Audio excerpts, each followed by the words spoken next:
Hey everyone, this is Ozymandias from Ants Guild, and right now I'm just going to do a nice walkthrough of the Near Guild program in its current state. It's gone through a couple of evolutions, and I think right now it's at its clearest, so just wanted to kind of take this video and walk everyone through how you can start a guild on Near and what your expectations should be for that guild. Getting started, I think the most important thing to emphasize is in an open source ecosystem where there's a lot going on, the mindset's key. And in terms of Near guilds, these 4 pillars really define a successful guild versus one that's probably going to peter out within a couple of months. So the expectation from the Near ecosystem is that as a guild, you're going to be focused on the long term.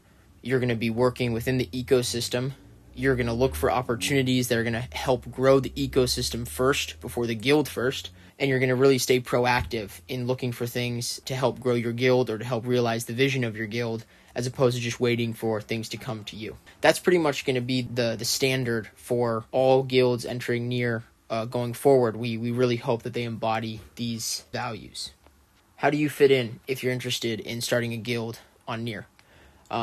The basic definition of a guild, because a lot of people always ask, what exactly is a guild? How does a guild differ from a DAO, etc.? Think of guilds as a vehicle for working within the Near ecosystem. So guilds are collaborative groups of people looking to help build out the ecosystem with certain goals in mind. These can be splintered around a type of service, an industry focus, a geography focus. But the most important thing is you're a group of people that has a common mindset for a shared future of a better web, and also a shared future of what you want your guild, the role you want your guild or your team to play in that better web, in that open source ecosystem. Keeping it simple, there's pretty much 2 ways you can think about starting a guild. You have geographical guilds, in which a guild might be based like near India or near Russia or near Korea, near Vietnam, on a certain country or on a certain region. And the activities there are largely based around recruiting people from that region, developing content for that region, and interfacing with developers, entrepreneurs, and other contributors to help grow the Near ecosystem in that specific area. At the same time, we have thematic guilds. And generally speaking, thematic guilds, we define them as how basically the vision of the guild is surrounding something you believe in, but really more concretely, it's based on pretty much 3 different criteria for a thematic guild, 3 types of them. It can be based on a service, so, developer guild or marketing guild or something of the like. It could be based on a theme in crypto, like DeFi guild, social token guild, trading and investment guild, etc.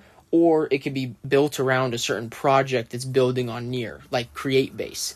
Another really good example of a thematic guild would be Cypherpunk guild, right? So they're all motivated by this common cypherpunk belief in privacy, and kind of the extension of that as well, and that's the grounding impetus for them recruiting different people and trying to build different solutions on Near. You might have an idea of what kind of guild you want to create, and that's when it's important to kind of start looking at how do you actually bring this idea to life. And so the basic understanding of this is that when you start as a guild, you're going to have a vision in place that's going to involve a plan of action for developing whatever purpose your guild has in the Near ecosystem. So you're going to be able to sit down and say, this is where we want to be in 5 months, this is where we want to be in 12 months, this is the goal of what our ecosystem vehicle will be doing, and these are the people we might need, and here's an idea of some of the people we might want to work with, or the type of people we might want to work with.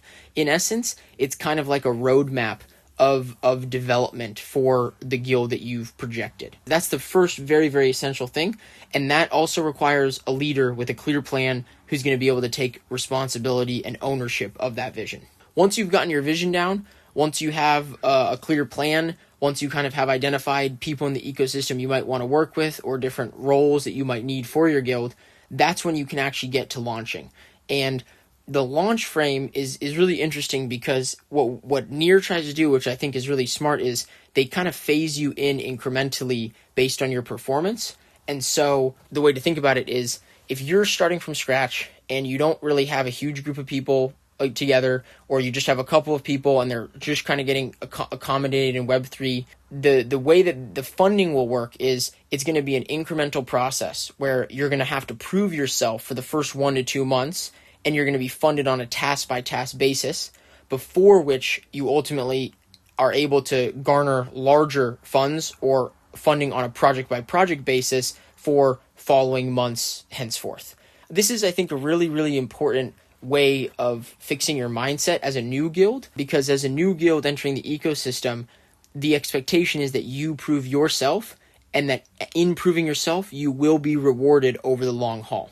So it's a give and take, right? You have to give a lot up front to kind of gain the trust of the ecosystem, but at the same time, the ecosystem will value that trust and reward it in due time as your commitment endures over month to month. So those would be for new guilds.